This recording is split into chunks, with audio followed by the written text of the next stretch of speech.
Let's learn about word problems involving a sale discount. A jacket is on sale for 30% off. If the original price is $120, what is the sale price? So the first thing I want to do is find the amount off. So I'm going to find the amount off.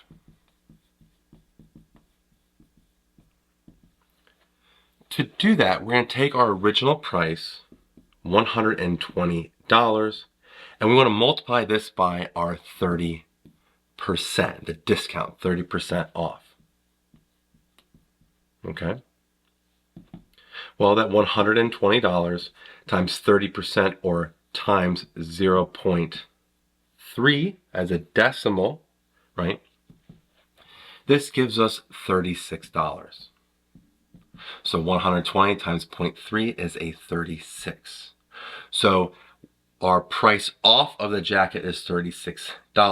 So now to find the sale price,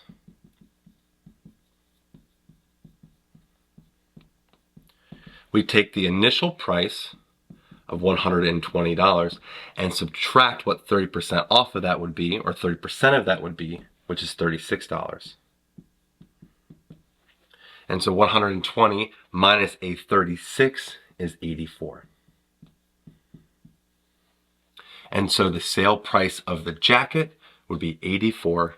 I hope you learned something here about word problems involving a sale discount. And as always, thanks for watching.